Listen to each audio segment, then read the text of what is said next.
Hi guys, इस video में हम लोग एडवर्ब के विषय में पढ़ेंगे। एडवर्ब क्या होता है, एडवर्ब कितने प्रकार का होता है, एडवर्ब का प्रयोग कैसे किया जाता है। तो आइए पहले समझते हैं एडवर्ब क्या होता है।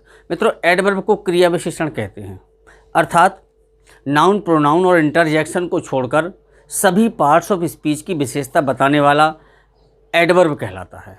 क्योंकि एडवर्ब नाउन, प्रोनाउन, इंटरजेक्शन को छोड़कर सभी पार्ट्स ऑफ स्पीच जैसे वर्ब, प्रीपोजिशन, कंजंक्शन, एडजेक्टिव, इन सभी को मॉडिफाई करता है, इन सभी की विशेषता बताता है। प्रायः एडवर्ब 3 प्रकार के होते हैं, लेकिन अगर आप सेंटेंस के हिसाब से देखें तो एडवर्ब को हम 5 प्रकार से डिवाइड कर सकते हैं। मित्रों, एडवर्ब का पहला प्रकार होता है सिंपल एडवर्ब, दूसरा होता है इंट्रोगेटिव एडवर्ब, तीसरा होता है रिलेटिव एडवर्ब, चौथा होता है इंट्रोडक्टरी एडवर्ब और पांचवा होता है सेंटेंस एडवर्ब। तो पहला देखते हैं, पहला है सिंपल एडवर्ब। ये साधारण क्रिया विशेषण होते हैं। कौन से होते हैं मित्रों? साधारण क्रिया विशेषण होते हैं। इनके अंतर्गत आपका time, place, manner, reason, number, affirmation और नेगेशन, क्वांटिटी, कंट्रास्ट और कंडीशन आदि को व्यक्त करने के लिए एडवर्ब्स का प्रयोग किया जाता है। तो मित्रों, सिंपल एडवर्ब में नंबर 1 पर आता है एडवर्ब ऑफ टाइम। मित्रों, ये ऐसे एडवर्ब होते हैं जो वाक्य में समय का ज्ञान कराते हैं, समय का बोध कराते हैं। समय का बोध कराने वाले एडवर्ब होते हैं जैसे today, yesterday, tomorrow, early, how, then, before, since, ago, early, already, last day, soon, ETC और भी हैं। इन एडवर्ब को पता करने के लिए कि वाक्य में कैसे पता करें कि कौन सा एडवर्ब ऑफ टाइम है, तो अगर आप कब से प्रश्न कर दें, यानी क्रिया से आप प्रश्न करें कब, तो आपको एडवर्ब ऑफ टाइम ऑटोमेटिक निकल के बाहर आ जाएगा। जैसे एग्जाम्पल ले लें, टुडे का है आई गो टू स्कूल टुडे। मान लीजिए आपने देखा कि आई गो टू स्कूल टुडे है। अब आपको कैसे पता चलेगा कि ये एडवर्ब ऑफ टाइम कौन सा है? आपने क्वेश्चन किया, आपको क्वेश्चन करना है कब से। मैं स्कूल कब जाता हूँ? उत्तर आंसर में आया टुडे। इसका मतलब है today is adverb of time.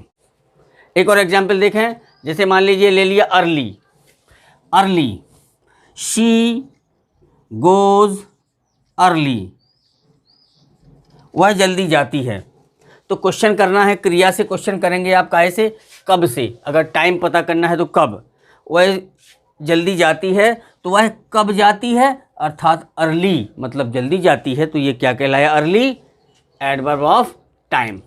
Friends, दूसरा होता है एडवर्ब्स ऑफ प्लेस, स्थान बताने वाले। एडवर्ब्स ऑफ प्लेस जो नंबर बी नंबर में हैं, ये होते हैं जैसे इनसाइड अंदर की ओर, आउटसाइड बाहर की ओर, ठीक है, here, there, in, out, below, near, far, up. Adverbs of time हमेशा स्थान का बोध कराते हैं। और मैंने आपसे बताया, स्थान को पता करने के लिए यदि आप सेंटेंस की क्रिया से कहाँ लगाकर क्वेश्चन करें, उसमें जो आंसर प्राप्त हो वो आपका एडवर्ब्स ऑफ प्लेस आपके कहलाएंगे और आपको आसानी से मिल जाएगा। जैसे इनसाइड, आपने कहा कि he is going inside, going inside, correct, वह अंदर की ओर जा रहा है। अब देखिए, क्वेश्चन करिए क्रिया से। क्रिया क्या है? जाना। क्वेश्चन किया कहाँ, वह कहाँ जा रहा है, तो आप अब तो उसने आंसर क्या आया? अंदर की ओर जा रहा। तो आपका इनसाइड क्या हुआ? Adverbs of place. ठीक है मित्रों। तीसरा है मैनर। ये एडवर्ब ऑफ मैनर है। किसका? सिंपल एडवर्ब में तीसरा होता है एडवर्ब्स ऑफ मैनर, यानी मैनर तरीका बताने वाले एडवर्ब्स, क्रिया विशेषण। वो कौन से होते हैं? Well, so, badly, slowly, fastly, loudly, easily. तो मित्रों, यदि आप एडवर्ब्स ऑफ मैनर को पहचानना चाहते हैं, ठीक है, तो मैनर का मतलब होता है तरीका, तरीका मतलब होता है कैसा या किस प्रकार। तो यदि आप क्रिया से कैसा या किस प्रकार से प्रश्न करें तो आपको एडवर्ब ऑफ मैनर का पता चल जाएगा। अब इसका एक एग्जाम्पल ले लें एडवर्ब्स ऑफ मैनर का, जिसमें आपको क्वेश्चन करना है कैसा या किस प्रकार। जैसे ही इज़ गोइंग स्लोली, वह धीमे से जा रहा है। तो आपको एडवर्ब्स ऑफ मैनर का पता करने के लिए कैसा या किस प्रकार का प्रश्न करना है। तो आपकी वर्ब क्या है इसमें, going. He is going slowly, वह धीमे धीमे जा रहा है, धीमे से जा रहा है। तो वह किस प्रकार जा रहा है, बोले स्लोली।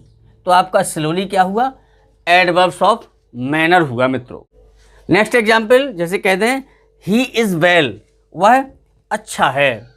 क्वेश्चन मैनर पता करने के लिए कैसा या किस प्रकार से करना है, ही इज़ वेल, वह अच्छा है। इज़ है इसमें वर्ब, वह कैसा है, वह वेल है, अच्छा है, अर्थात वेल क्या हुआ, एडवर्ब ऑफ मैनर। नेक्स्ट है friends, adverb of reason.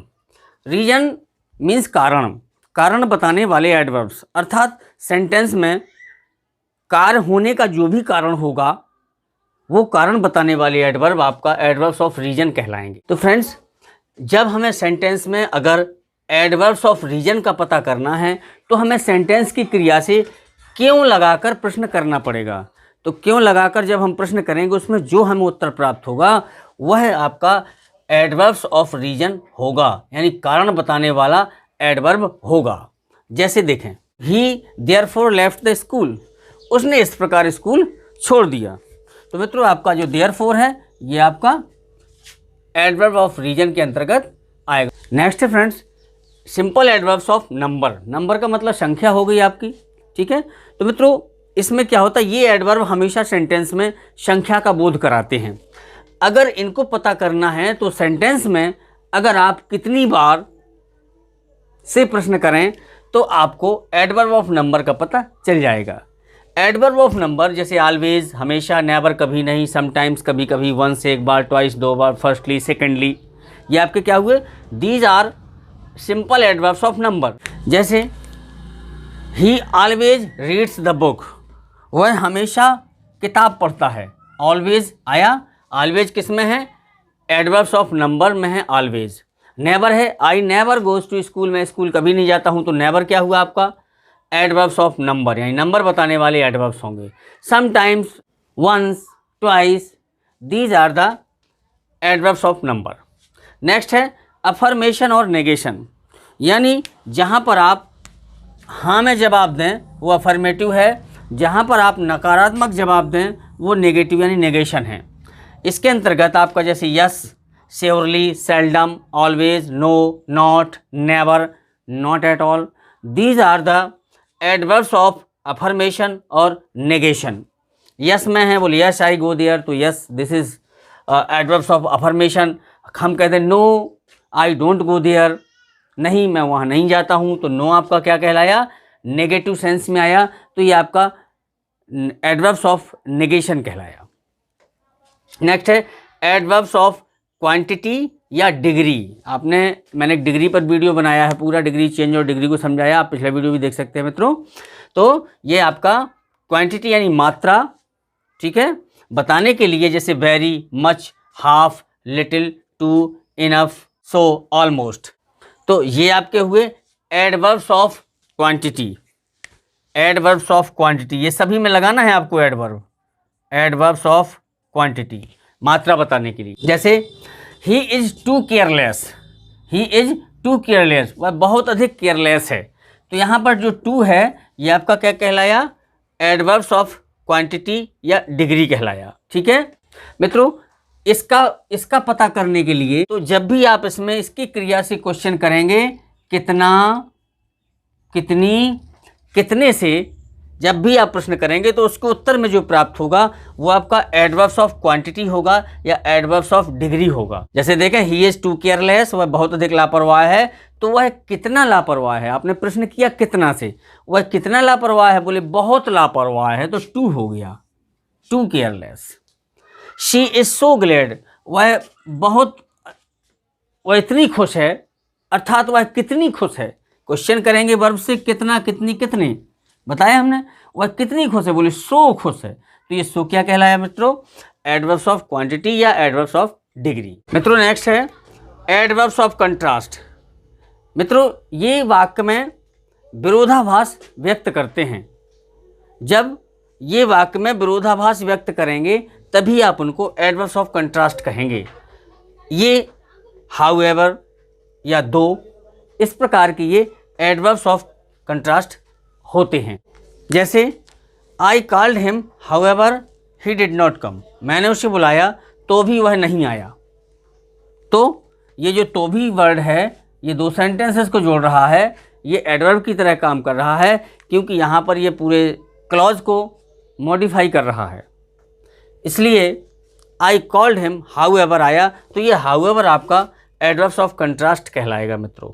Next है कंडीशन, एडवर्ब्स ऑफ कंडीशन, यानी कंडीशन बताने वाले एडवर्ब, अर्थात सेंटेंस में जब शर्त बताई गई हो, शर्त व्यक्त की गई हो, तब आपको एडवर्ब्स ऑफ कंडीशन का प्रयोग वहाँ पर दिया होगा, और वो आपका होता है इफ़, हैड, इन केस आदि। जैसे इफ़ है, बोले if you call me I shell help you, यदि आप मुझे बुलाओगे तो मैं आपकी मदद करूंगा। तो जो इफ़ वर्ड इस्तेमाल हुआ वो आपका है एडवर्ब्स ऑफ कंडीशन। तो मित्रों ये हुआ आपका सिंपल एडवर्ब के अंतर्गत 9 प्रकार के एडवर्ब्स, वो time, place, manner, reason, number, condition, quantity, contrast आदि बताने के लिए। अब नंबर 2 पर आता है इंट्रोगेटिव एडवर्ब। इंट्रोगेटिव एडवर्ब का मतलब है आपका प्रश्नवाचक क्रिया विशेषण, जिसके अंतर्गत आपका why, how, when, where, how many, how much, how long आदि आता है। इनका प्रयोग मित्रों हमेशा सिंगल सेंटेंस में प्रश्न पूछने में प्रयोग किया जाता है। मित्रों इनका प्रयोग सेंटेंस में time, place, manner, reason, number, degree, quantity, contrast आदि को जानने के लिए प्रश्न पूछने में किया जाता है। जैसे देखें, पहला वाई का है, बोले why do you not come, तो मित्रों ये क्या हुआ, क्यों का मतलब हो गया है रीजन, क्यों का मतलब है रीजन, कारण बताना है आपको। तो रीजन बताने के लिए हमने आपका इंट्रोगेटिव एडवर्ब का प्रयोग किया। जैसे मैं कह दूं where do you go, where do you go, तो मित्रों इसमें क्या पूछा है, वेयर डू यू गो, तुम कहाँ जाते हो, कहाँ का मतलब है वेयर, प्लेस, कहाँ आ गया, कहाँ जाते हो तो प्लेस, अर्थात प्लेस के लिए प्रश्न पूछने के लिए हमने वेयर का इस्तेमाल किया है। तो आपकी बात क्लियर हुई होगी कि मित्रों इंट्रोगेटिव एडवर्ब हमेशा आपका time, place, manner, reason, number आदि के विषय में प्रश्न पूछने के लिए वाक्य में किया जाता है। नेक्स्ट है रिलेटिव एडवर्ब, ये आपके संबंध बोधक क्रिया विशेषण कहलाते हैं। इसके अंतर्गत हाउ, व्हेन, वेयर और व्हाई होता है। रिलेटिव एडवर्ब का प्रयोग भी आपका टाइम, प्लेस और रीजन के लिए किया जाता है। लेकिन मित्रों हमेशा रिलेटिव एडवर्ब के पहले एंटीसीडेंट यानी पूर्ववर्ती नाउन का प्रयोग होता है।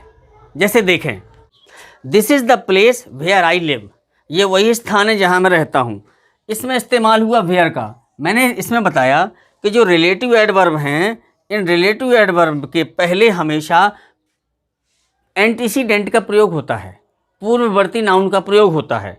अगर पूर्ववर्ती नाउन का प्रयोग नहीं है तो फिर ये आपका रिलेटिव एडवर्ब नहीं होगा। जो ये रिलेटिव एडवर्ब है इसके पहले हमेशा एंटीसीडेंट का प्रयोग होता है, यानी पूर्ववर्ती नाउन का प्रयोग होता है। और मित्रों रिलेटिव एडवर्ब हमेशा 2 सेंटेंसेस को जोड़ने का कार्य करता है।